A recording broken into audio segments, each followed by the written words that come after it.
আচ্ছা, আমাদের এখানে যে একটা ইনডোরের কন্ট্রোলার সার্কিট রাখা আছে। এখন এখানে এই জায়গাটায় কিন্তু বসে রানার, একটু ধরেন এখানে এই জায়গায় রানার বসে। রানার বসানোর জন্য এই যে মোটর আছে, আর এখানে হলো কি বুশ, এই বুশটা দিয়ে এভাবে বসানো থাকে। তো এটা হলো এইটার উপরে কি থাকে, ইভাপোরেটর। ইভাপোরেটর আমরা কোথায় রাখছি? এখানে রাখছি। আচ্ছা, ওই আনা লাগবে না, এখানে ইভাপোরেটর বসে। তো এখানে যদি ইভাপোরেটর বসে তাহলে এইরকম যদি থাকে, তাহলে এই যে পানি পড়ে, এই পানিটা ইভাপোরেটরের যে পানিটা, এই ইভাপোরেটর দাও তো আমার হাতে একটু। ইভাপোরেটরের যে পানিটা, ঘামা পানিটা এই জায়গাটা জমা হয়।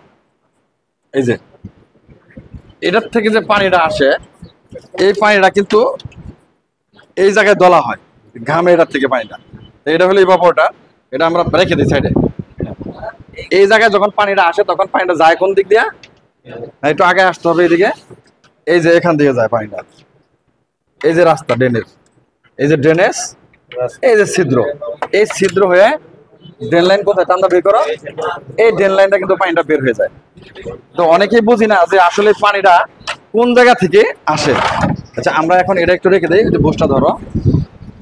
এখন আমরা কন্ট্রোল সার্কিটটা কিভাবে কানেকশন হয়েছে এই কানেকশনটা একটু ভালো করে দেখাবো।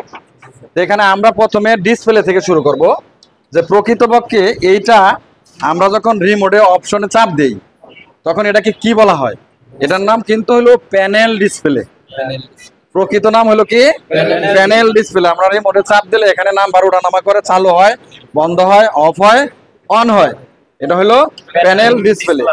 এটা হলো উপরে টপ কভারের সাথে লাগানো থাকে।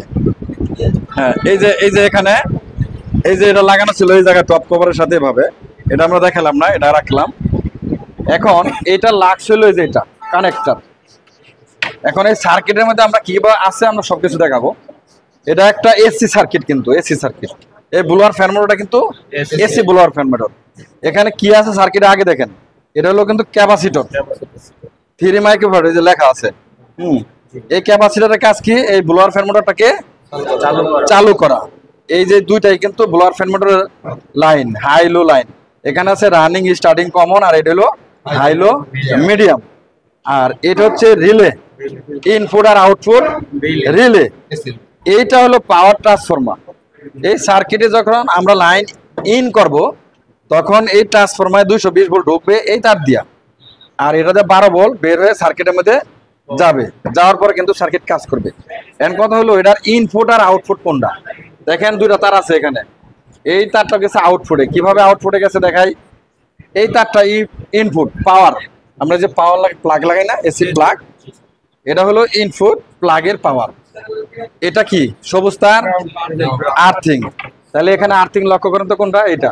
তাহলে এটা শর্ট হলো না? হাত টান দেন, হাত টান দেন। আমরা যেহেতু ভিডিও করতেছি অন্য যারা দেখতে পায়।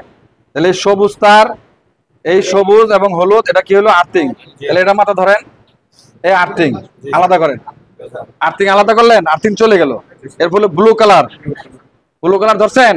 এটা কিন্তু শর্ট পিন, এই যে 2N ব্লু কালার। তাহলে এটা কি? নিউট্রাল। তাহলে এটা এখানে কি হলো?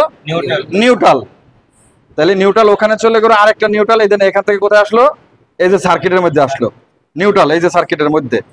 এবার আসবে ফেজ, এটা হলো ফেজ তার, অর্থাৎ পাওয়ারের ফেজ আসবে। ফেজ আসে কোথায় লাগছে? এই রিলেতে লাগছে।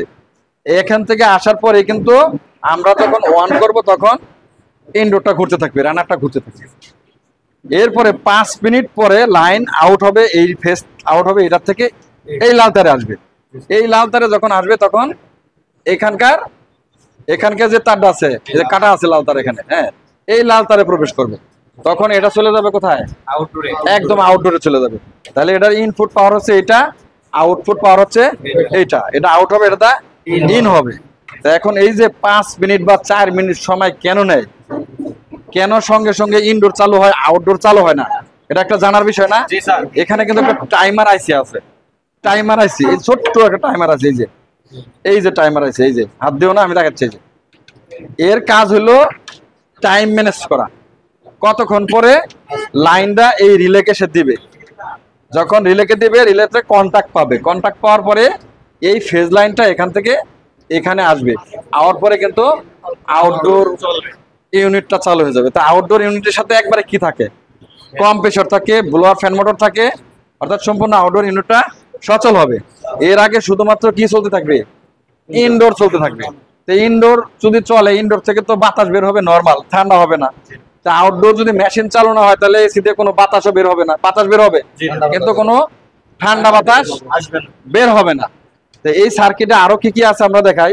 এই যে পাওয়ার ট্রান্সফরমার 220 ভোল্ট ঢুকছে, 12 ভোল্ট এখানে বের হচ্ছে এই সার্কিটকে কাজ করানোর জন্য। এটা একটা ট্রানজিস্টর, ক্যাপাসিটর।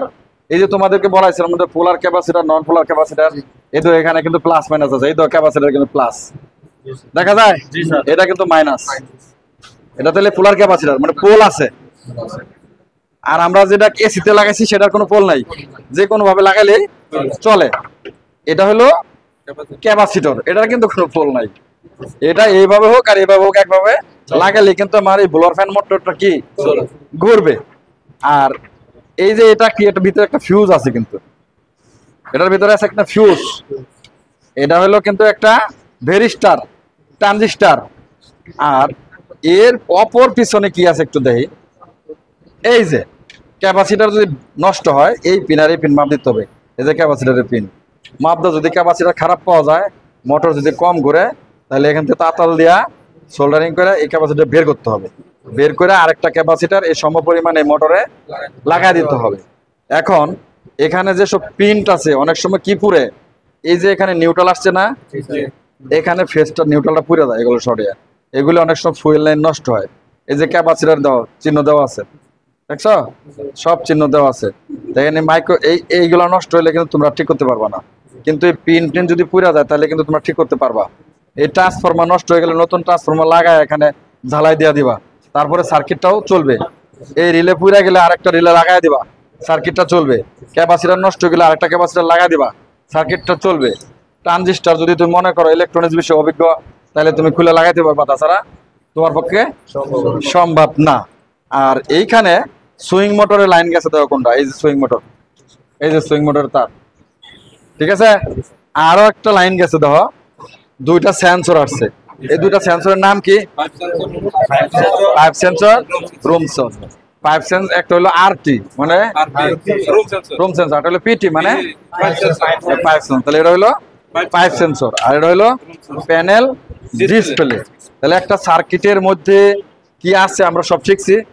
প্রত্যেকটা এসিতেই, মানে যদি নন ইনভার্টার হয় এবং ডিসি না হয়, এসি সার্কিট হয়, সবগুলা সার্কিটের কোয়ালিটি এরকম থাকবে, এর চেয়ে বেশি কিছু থাকবে না। আর এই যে লাক্স গুলো আছে, একটা খুললে আরেকটা আপনারা লাগাইতে পারবেন না। আর ইমার্জেন্সি আছে, এই যে ইমার্জেন্সি বাটন, রিমোট নাই, এই যে ইমার্জেন্সি বাটন এবার চাপ দা ছেড়ে দিবেন। এটা দেখে আসো, দেখো কাছে নিয়ে আসো। এই যে ইমার্জেন্সি বাটন দেখা যায়, এই যে ইমার্জেন্সি বাটনে চাপ দেয়া ছেড়ে দিলে এসি চালু বন্ধ হবে। হ্যাঁ, রিমোট না থাকলে। সবগুলা সার্কিটের মধ্যে কিন্তু ইমার্জেন্সি বাটন আছে, বুঝতে পারছেন? মানে রিমোট না চালু করবেন কি দিয়া? না না, সব এসি, সব এসি, সব এসি। এই যে এখানে এটা হলো ইমার্জেন্সি। মনে করেন যে রিমোট নাই, এসির কাজ করতে গেছেন, এসি চালু করবেন কি দিয়া? তখন হাতে চাপ দিয়ে এটাকে চালু করতে হবে। এই জন্য এটা ইমার্জেন্সি পয়েন্টটা দিয়ে দিছে। তাহলে এইটা আরেকটা জিনিস বাকি আছে, বুঝাইতে পারিনি যে এটা কি। এটা কিন্তু মাইক বলি আমরা, কিন্তু এটা বিউজার, বাঁশি, হর্ন। হর্ন মানে আমরা যখন এসি বন্ধ করে চালু করি, কিট করে একটা শব্দ করে না, এটা কোনটা? এটা হচ্ছে এইটা। তাহলে সার্কিটের মধ্যে কি অনেক কিছু আছে যে আমরা বুঝতে পারি নাই। হ্যাঁ, একটা খুলে আরেকটার সাথে লাগাইতে পারবে না, এটা এটাতে লাগবে না, এটা এটাতে লাগবে না, এটা এটার মধ্যে লাগবে না, এইটা আবার এটার মধ্যে লাগবে না, সবগুলো আলাদা আলাদা। প্রত্যেকটা সার্কিটেই একটা কানেক্টর আরেকটা কানেক্টরের সাথে আপনি লাগাইতে পারবেন না, বুঝতে পারছি? তাহলে আমার এই সার্কিটটার মধ্যে ঢুকছে, সার্কিটের মধ্যে পাওয়ার ঢুকছে, আর সার্কিট থেকেই কানেক্টরের মাধ্যমে লাইনটা আউট হয়ে গেছে। আবার অনেক এসি আছে আউটডোর দিয়ে লাইন ইন হয়, আর এটার ইনডোর দিয়ে লাইন ইন হয়েছে, বুঝতে পারছি? তা ওইটাও আমরা দেখাবো, আউটডোর দিয়ে যেটা ইন হয়েছে ওটাও দেখাবো। তা আজকে আমরা কি দেখালাম, যে পাওয়ার ইনডোর দিয়ে ঢুকছে, সার্কিটের মধ্যে কি কি আছে, এবং এই এসিটা কিভাবে কন্ট্রোলিং হয়, এবং ড্রেন লাইন দিয়ে পানি জমে কিভাবে বাইরে বের হয়, প্রত্যেকটা অংশই কিন্তু খুলে আপনাদেরকে দেখানো হয়েছে। খুব সহজে বুঝতে পারছি তো? এমন কেউ আছে যে আরো বুঝি মানে বুঝি না এরকম কেউ? এটা মেরামতের বিষয় তেমন কিছুই নাই, নষ্ট হইলে ক্যাপাসিটর যাবে, রিলে পুড়ে যাবে, লাক্স পুড়ে যাবে, কানেক্টর পুড়ে যাবে। অবশ্যই তুমি ওগুলা দিবা কেন? ইনপুট আউটপুট লেখা আছে না, এটা ইন আর এটা আউট লেখা আছে না, তুমি এটা দিবা কেন? হ্যাঁ, ইন আউট তো লেখা আছে, তুমি দিবা কেন উল্টা পাল্টা করে? তুমি যদি এটা এখানে দাও তাহলে তো এদিকে লাইন পাবে না। তুমি সোজা অবস্থায় হাঁটো, বাঁকা রাস্তায় তুমি যাবা কেন? তো দর্শক, আমাদের এই এসির কন্ট্রোলার সার্কিট সম্পর্কে যদি আপনাদের কোনো উপকার হয় ভিডিও দেখে, অবশ্যই আমাদের চ্যানেলটিকে সাবস্ক্রাইব করবেন এবং ভিডিওটিকে শেয়ার করে অন্যদিকে দেখার সুযোগ করে দিবেন।